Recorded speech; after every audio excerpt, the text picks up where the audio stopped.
Willkommen auf meinem YouTube-Kanal. Heute haben wir einen Special Guest bei uns, nämlich Wesley. Wir haben keine Kosten und Mühen gescheut, um heute ein besonderes Tutorial-Model für euch aufzutreiben. Jeder von euch da draußen kennt den Wesley. Er war die erste Lichtgestalt des europäischen Classic Bodybuildings und er ist für mich absolut noch nach wie vor natürlich eine Lichtgestalt und ist noch lange nicht am Ziel angekommen. Ich bin sicher, platzierungstechnisch und auch looktechnisch können wir noch wahnsinnig viele gute Sachen erreichen. Wir haben gestern die Strategie besprochen. Wir möchten einen etwas anderen Classic-Look jetzt auf die Bühne bringen, Wesleys Vorzüge ausspielen, die Wucht, die Masse näher an, sage ich einmal, Schwarzeneggers Körper sich orientieren als an den filigraneren Klassikathleten, weil man generell im Bodybuilding-Sport ist es so, es macht oft wenig Sinn, andere zu imitieren, sondern man muss immer seinen eigenen Weg finden und das ist das, was wir mit dem Wesley versuchen. Wir haben ihn heute für ein Rückenworkout da und da nehmen wir euch jetzt in einzelnen Etappen mit. Als erste Übung machen wir gleich die High Row. Ihr wisst, in all meinen Trainingsplänen hat die einen integrativen Bestandteil, ganz einfach, weil diese Rückendichte, vor allem im oberen Bereich, Trapez, also Nacken, Teres Major, Minor, die Rhomboidee, hintere Schulter, sind sehr, sehr oft in der Dichte und in ihrer Separation nicht so vorhanden, wie sie sollen. Deswegen ist es für mich eine Übung, die absolutes Nonplusultra und Pflichtprogramm für jedes Rückenworkout darstellt und in der idealen Form wirklich in einer geführten Maschine, so wie hier in der High Row. Deswegen schauen wir uns das an. Let's do it both-handed. But very important for me is always, again, bring the shoulders down. Yeah. Okay? Sitting position. Go a little bit back with yes. Keep straight, and you want to crunch my hand. The top. Yep. That's the way you want to do it. Just a minor correction. The point is, when you see the design of a machine, it's always about how the angles are built together. Yeah. So the hand and the elbow need to be in line. So he is doing it actually perfect.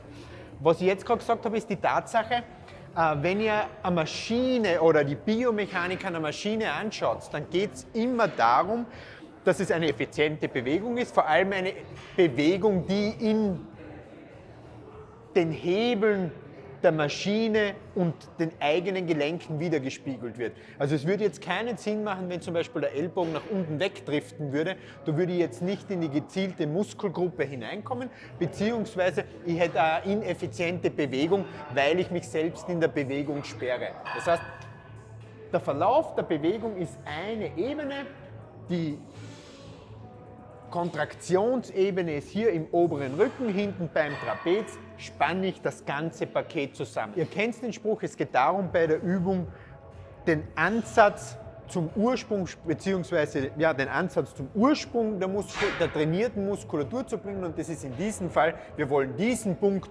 hierher bekommen, da ist die Bewegungsebene und da, wo die Kontraktion auch passieren sollte.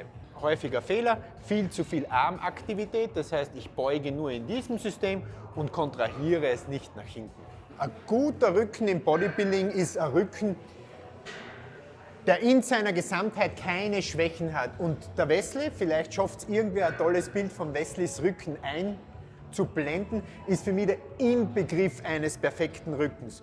Wir haben Ausgeglichenheit im Trapezbereich, hintere Schulter passt dazu, Rhomboidee, Teres Major, Minor, der Lat passt dazu, der Rückenstrecker passt dazu, sprich von oben bis unten ein gleichmäßig muskulär ausgeprägtes Bild mit einer notwendigen Detailgetreue und auch einer Tiefe. Wenn man jetzt am Beispiel aus dem Open Class Bodybuilding rausnimmt, das ewige Battle Kay Green gegen Phil Heath, hatte Phil Heath einen perfekten Rücken, Kay Green einen beeindruckenden, aber keinen perfekten Rücken. Kay Green hatte in seinen Rücken viel zu viel Lat, wenn man sagen kann, zu viel Lat, aber der Trapez zum Beispiel, der obere Rücken ist nicht in dieser Qualität vorhanden gewesen wie jetzt der Lat-Bereich. Hingegen hat der Phil Heath einen von oben bis unten perfekt durchstrukturierten, sehr gleichmäßig und ausgewogenen Rücken gehabt, wie der Wesley.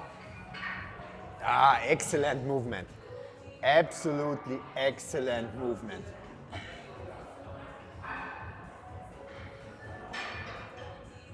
Just one more.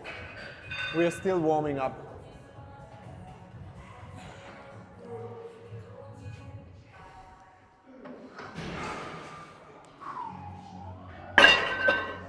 I just compared the back of Phil Heath with the back of Kay Green. Yeah. Kay Green's back is impressive, but he's far away from being perfect as Phil Heath's back Sure, was, yeah. from top to the bottom. Yeah. The impressive lats of Kay Green were impressive, but he was lacking upper back, so a perfect back in bodybuilding is an equal, balanced back. Yeah. That's what always should be achieved. Yeah, especially in the back lat spread. Phil Heath's back still was thick. Yes. Especially at the That's middle top in the portion. middle top, yeah. And Kai Green just flattened Flat, out. So yeah. even though he's a very wide back, Yeah.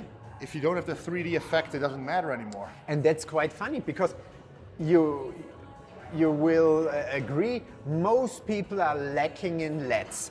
Yeah. But Kay Green was opposite. He had the hugest lats ever, Yeah. but he was missing teres major, minor, trapeze, and density in the upper back especially. So he should have done, for example, 1 or 2 more sets of high row. Yeah, even though he could have just done rows and not any lat movement anymore. Yes. And his lats will still be Yeah, dominant anyway. Just immense. yeah, so big. So I think that will be the good set. Yeah. Yes.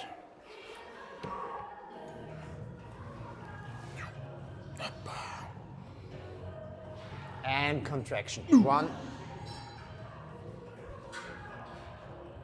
2. Don't go back with the upper body. Stay in line. Yes. 3.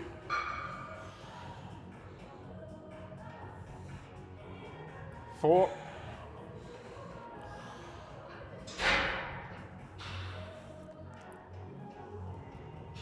5. Pull. 6. And 1 more. Come on.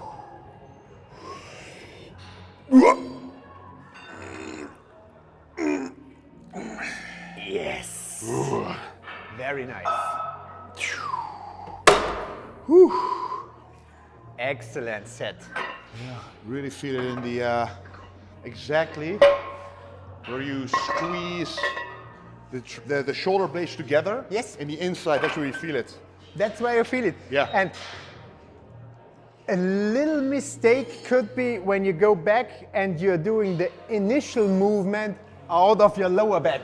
Yeah. So you're tending to go back like that instead of pulling it back with the upper back. Yeah, yeah, yeah. Genetische Prädisposition im Training spielt ja natürlich immer eine große Rolle.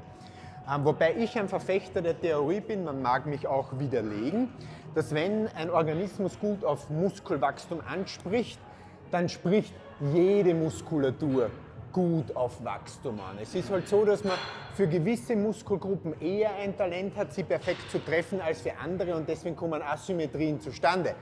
Deswegen spielt es halt immer eine sehr, sehr große Rolle, sich mit der Biomechanik auseinanderzusetzen und die passende Bewegung zu finden, um die Muskulatur auch dementsprechend zu beanspruchen. Und gerade beim Rücken ist das halt eine große und wichtige Sache, weil sehr, sehr viele Leute deswegen rückenlos durch die Gegend laufen, weil die Bewegung halt aus den Armen kommt. Es kommt halt nicht darauf an, mit wie viel Gewicht ich rudern kann, sondern mit wie viel Gewicht ich den Rücken beanspruchen kann. Und Gewicht von A nach B zu bewegen, reicht da halt in vielen Fällen, in manchen schon, aber in vielen Fällen nicht aus. Well, the secret is full range of motion. When you see most beginners in the gym, the most popular movement, the leg pull down, you see them go up and their arms don't stretch all the way up. And when they go down, you see only their arms moving not pulling with the elbow, just using the biceps. So what you then miss is the stretch at the bottom and the contraction. I mean the stretch at the top and the contraction at the bottom. Those two things, that is what causes the back development you see on good bodybuilders on stage. And for me, the back width was pretty easy, but exercises like this, that's what creates the back thickness, the contraction part. And a lot of people skip this because that makes it a lot more difficult to do the weights you were used to doing. Because stretch, if the weight is heavy, you can always stretch out the back, but try to contract it with that same weight. And that is the most difficult part, but it is also at the same time the part that has created the back thickness that I have right now. So the combination of a good stretch and a good contraction sounds easy, sounds logical, but try to do this consistently over time and you will build big back muscles for sure. Zweiter Satz, wie immer Backoff-Satz. Keep straight.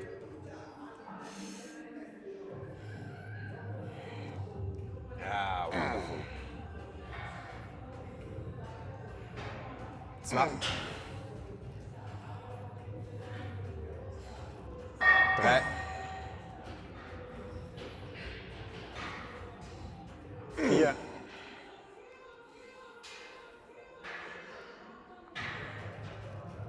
5.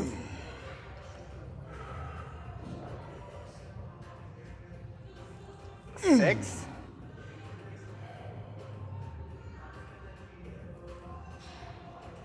7.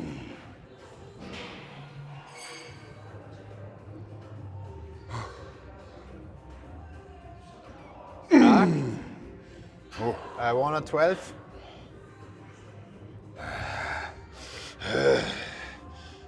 9.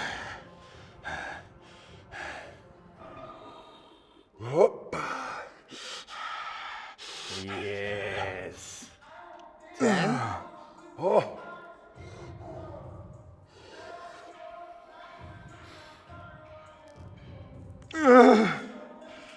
11.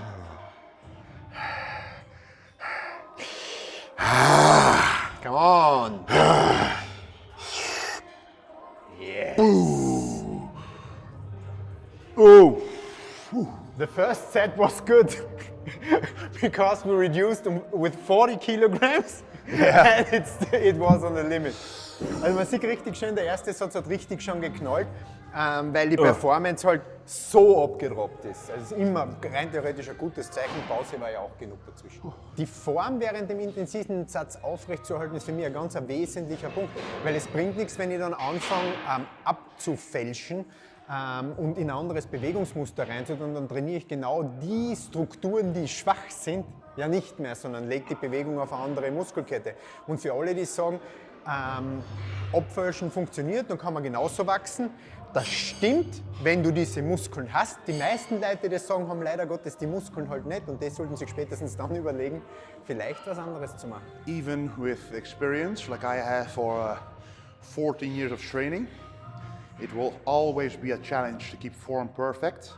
You can fool yourself and think and say, oh, it's easy, but if you're, especially when you're very experienced, you think you should be able to do a lot of weight. And yes, it's possible to move weight from A to B, but if you truly want to move weight with the intended improvements you want to make on the muscle, you have to lighten the load, focus on a weak point of that muscle group.